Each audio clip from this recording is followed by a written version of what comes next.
Hello, and thanks for joining our class or having interest in our class that's going to be on May 21st.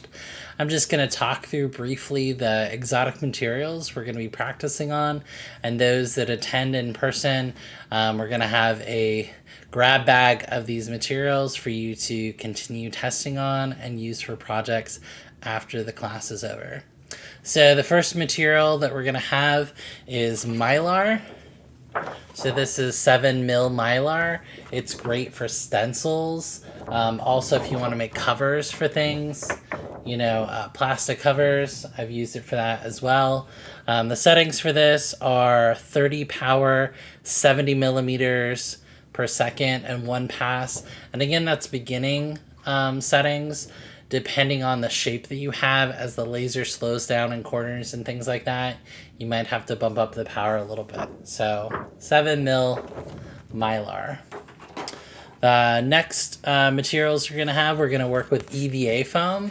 Again, not all foams are laserable, but EVA foam is. This is 1.5 millimeter. I also have a little bit of 5 millimeter, and then we'll have some thick almost 10 millimeter, 9.5 millimeter EVA foam. This is great if you're making cosplay or you're doing other things where you need to mold around something. You can cut out the shapes quite accurately and then stitch them together. I made a jellyfish out of this EVA foam, and it was awesome.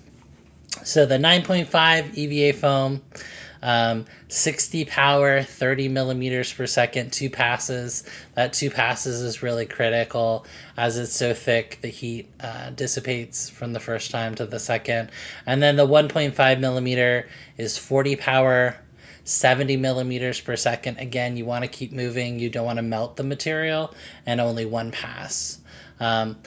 For all of the EVA foam, you want to make sure that you have an inline fan or you have some way to vent that out, because it does stink. If I'm doing a lot of stuff on a sheet, I'll leave it in there with the fan on for a good 5 minutes to let it clear out. I don't have one of these at home, but we're also going to be working with tiles, just cheap tiles, but we're going to be using titanium dioxide. This is the active ingredient in the Norton tile method.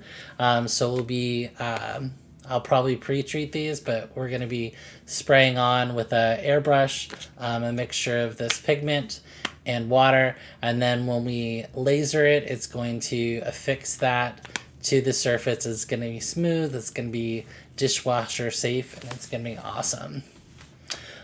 All right, we're also going to do a couple of pre-treatments. We're going to do borax, and if time allows, we'll also do baking soda as a pre-treatment for wood. We'll be using Baltic birch. And then the last exotic material we're going to be doing on the 21st is stamp rubber. Each classmate is going to get a half a sheet. The stuff's pretty pricey, but you don't need a lot of it to do stamps. You can see I've made a few stamps out of this. It is really awesome.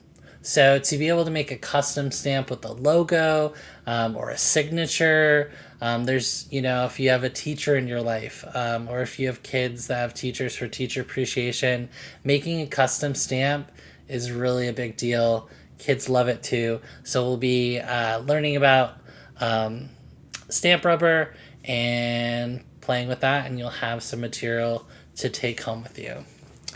So people that are already signed up for the class, I'm going to be sending you an email with all this information. There's still time to sign up. It's in Mason, Ohio.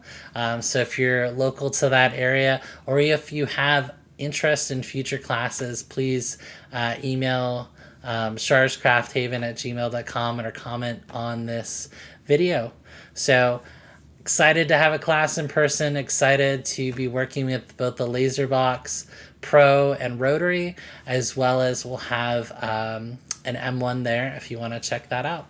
So thanks for watching, and as always, have fun lasering.